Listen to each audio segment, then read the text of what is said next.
میں نے 7 یا 8 تراویح جب مکمل کی نا تو یکدم گانوں کی آواز جو ہے میرے کانوں میں گونجنا شروع ہو گئی۔ ہماری عوام کو زنا کے اڈے چاہیے، ہماری عوام کو فحاشی کے اڈے چاہیے، ہماری عوام کو بے غیرتی کے اڈے چاہیے، ہماری عوام کو بے حیائی کے اڈے چاہیے۔ السلام علیکم خواتین و حضرات، میں ہوں محمد کبیر نجمی۔ میرے ساتھ علامہ طلعت رمضان صاحب موجود ہیں۔ ان کے ساتھ ایک بہت دکھ بھرا اور تہلکہ خیز واقعہ پیش آیا جو کہ پچھلے سال 2022 میں رمضان شریف میں نماز پڑھاتے ہوئے ان کے ساتھ جو بدسلوکی کی گئی اور بد کرداری کا مظاہرہ کیا گیا، شاید میں اپنے الفاظ سے آپ کو بیان نہ کر پاؤں، تو انہی سے جانتے ہیں، انہی کی زبانی۔ السلام علیکم۔ وعلیکم السلام ورحمۃ اللہ وبرکاتہ۔ جی کیسے ہیں سر آپ؟ الحمدللہ خیریت ہے، دعائیں آپ کی۔ سر بتائیے گا کہ آپ کے ساتھ پچھلے سال رمضان شریف میں کیا واقعہ پیش آیا نماز پڑھانے کے دوران؟ ہماری عوام کو زنا کے اڈے چاہیے، ہماری عوام کو فحاشی کے اڈے چاہیے، ہماری عوام کو بے غیرتی کے اڈے چاہیے، ہماری عوام کو بے حیائی کے اڈے چاہیے۔ عشاء کی نماز کے بعد آپ نماز تراویح پڑھا رہے تھے، آپ کو کس بات نے مجبور کر دیا نماز چھوڑنے پہ؟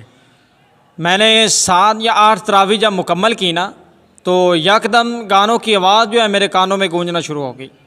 گانوں کی، نعروں کی آواز، وہ بہت ہی اونچی آواز تھی کہ میں نے باہر جانا بھی مناسب نہیں سمجھا، لیکن میں نے 8 تراویح مکمل کر کے نا تو میں نے مصلی چھوڑا اور باہر گیا، اور ساتھ قریب ہی تھی مسجد، اور ساتھ میں ان کا پنڈال جو ہے وہ تھا جہاں پہ ان کا پروگرام ہو رہا تھا۔ میں وہاں پہ گیا، ان کے ساتھ میں نے بات چیت کرنے کی کوشش کی۔ پہلے تو میری بات کسی نے سننا گوارا نہیں کی، اور مجھے پہلے انہوں نے سمجھا ہو سکتا ہے یہ ہماری سپورٹ میں آئے ہیں، مولوی صاحب ان کو سٹیج پہ لے آتے ہیں۔ میں نے کہا بھائی میں کسی کے سپورٹ میں نہیں آیا، میں آپ کو روکنے کے لیے آیا ہوں کہ خدا نہ تھوڑی دیر کے لیے آپ رک جائیں کہ ہم لوگ مسجد میں نماز پڑھ رہے ہیں اور آپ لوگ ادھر کنجر خانہ کھول کے کھڑے ہیں۔ آپ لوگوں نے بے حیائی جو ہے عروج پہ لائی ہوئی ہے، یار ہماری نماز پڑھنا آپ لوگوں نے حرام کر دی ہے۔ جب آپ نے ان سے کہا کہ آپ جو ہے وہ نیک دلی کا مظاہرہ کریں اور تھوڑے سے وقفے کا مظاہرہ کر لیں، تو پھر ان کا کیا رد عمل تھا اس میں؟ یار میں آپ کو بتا رہا ہوں کہ انہوں نے میری آواز بھی سننا گوارا نہیں کی، میری انہوں نے بات سننی گوارا نہیں کی بھی۔ مولوی صاحب کیا کہہ رہے ہیں کیا نہیں کہہ رہے ہیں، یہ کس چیز کی التجا کر رہے ہیں ہمارے سامنے؟ یار وہ بھی مسلمان تھے، وہاں پہ کھڑے ہوئے تھے اس وقت پنڈال کے اندر، جنہوں نے میری بات تک سننا گوارا نہیں کی۔ اور مجھے اتنا بھی ان لوگوں نے یہ نہیں سوچا کہ یار یہ ایک مسجد کا امام ہے، یہ ہمیں روکنے کے لیے آیا ہے کہ خدا نہ تھوڑی دیر کے لیے رک جائیں، ہماری مسجد میں تراویح ہو رہی ہے، ہماری مسجد میں نماز ہو رہی ہے، تھوڑی دیر کے لیے روک لیں یار، اس کے بعد ہم شروع کر لیں۔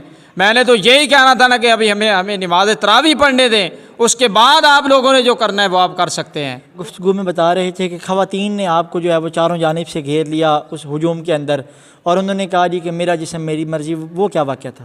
عورتیں جو ہیں وہ انہوں نے دوپٹے سے پہلے گلے میں ایسے ڈالے ہوئے تھے جس طرح کے وہ عام آدمی رومال یا کوئی ایسا مفرل وغیرہ جو ہے گلے میں ڈال کے گھوم رہا ہوتا ہے، کہ دوپٹے سروں سے اتارے ہوئے تھے، بالکل تنگ کپڑے جو ہیں وہ زیب تن کے ہوئے تھے۔ عورتوں نے بے حیائی کی انتہا تھی۔ ایسے پروگرام ہے، یہ کیسے جلسے ہو رہے ہیں جن کے اندر مسلمان نوجوان عورتیں، مسلمان نوجوان لڑکیاں جو ہیں اس طرح سرعام اپنی عزتوں کو نیلام کر کے ان پروگراموں کے اندر آئے ہوئے ہیں۔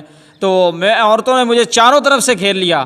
عورتیں کہنے لگی کہ میرا جسم میری مرضی، میرا ٹائم میری مرضی، میرا پروگرام میری مرضی۔ آپ کون ہوتے ہیں ہمارے اس کام میں، ہمارے اس مقصد میں، آپ ہماری اس آزادی کے اندر آپ رکاوٹ ڈالنے والے کون ہوتے ہیں؟ یہ اس طرح کو ان لوگوں نے میرے ساتھ بیہیو کیا۔ جی مجھے ایک آدمی نے، میں ایسے کھڑا تھا نا، ایک آدمی کے ساتھ بات کر رہا تھا اونچی آواز سے، تو ایک آدمی ادھر سے بھاگ کے آیا اور اس نے مجھے یوں دھکیلا دونوں ہاتھوں کے ساتھ، میں اس طرح گرا اور اپنے گھٹنوں پہ، میرے دونوں گھٹنے پہ یار چوٹ آ گئی۔ آپ یہ مسجد کے امام تھے، آپ کے ماشاءاللہ داڑھی مبارک تھی، لیکن پھر بھی انہوں نے اس بات کا بھی حیا نہ کیا۔ جی بالکل، جب دیکھیے کوئی شخص بے غیرت ہو جاتا ہے نا، اس کا غیرت سے تعلق جب ٹوٹ جاتا ہے، وہ اندھا ہو جاتا ہے، اسے بالکل نظر نہیں آتا۔ ہماری عوام اندھی ہو چکی ہے، اس کے نظر ہی کوئی چیز نہیں آتی ہے۔ جب آپ نے ان کو روکنے کے بعد ظاہر ہے آپ مسجد میں واپس آئے، تو واپس آنے کے بعد مسجد کا کیا عالم تھا؟ جب میں مسجد میں واپس آیا نا، ان کے ساتھ بات چیت کر کے اپنے گھٹنوں پہ جو ہے چوٹ وغیرہ لگوا کے جب میں واپس آیا نا، تو جب میں مسجد سے اٹھ کے ان کے پروگرام کی طرف گیا تو اس وقت الحمدللہ 8-10 صفیں جو ہیں وہ نمازیوں کی بھری ہوئی تھی، یعنی کافی نمازی حضرات۔ جی کافی نمازی حضرات، کافی تعداد کے اندر نمازی تھے۔ جب میں واپس آیا تو یار 2-2.5 صفیں باقی رہ گئی۔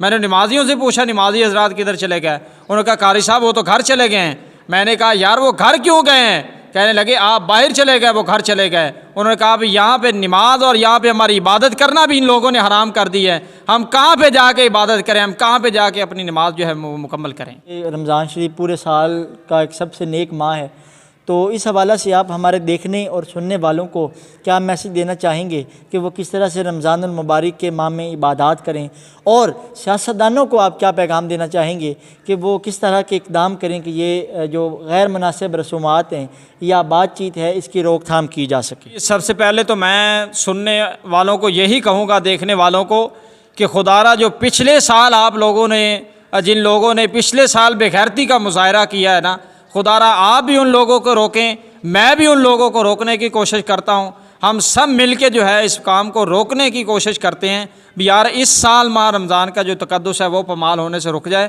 اور میں سیاستدانوں کو یہ پیغام دینا چاہتا ہوں کہ خدا را جو پچھلے سال آپ لوگوں نے جو کام کیا ہے، جو پچھلے سال آپ لوگوں نے ان بیچاروں کو مجبور کیا اس بے غیرتی پر، میں آپ سے بھی سیاستدانوں سے ہی ریکویسٹ کرتا ہوں کہ پچھلے سال کی طرح اس سال جو ہے ہماری نماز، ہماری عبادات کو خراب نہ کریں خدا را۔ ہمارے علامہ مولانا طلعت رمضان صاحب کا یہ واقعہ سنا، بڑا ہی دکھ بھرا اور دلخیز واقعہ تھا، جس نے ہمارے تمام مسلمان بھائیوں کا دل جو ہے وہ دکھا دیا ہے۔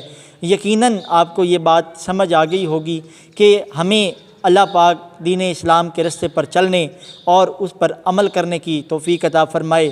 ہماری اس ویڈیو کو صدقہ جاریہ سمجھ کے آگے شیئر کیجیے گا، ہو سکتا ہے کہ بات کسی کے دل میں اتر جائے اور وہ بات اثر کر جائے۔ اپنے میزبان محمد کبیر نجمی کو اجازت دیجیے، ملتے ہیں اگلی ویڈیو میں، اللہ حافظ۔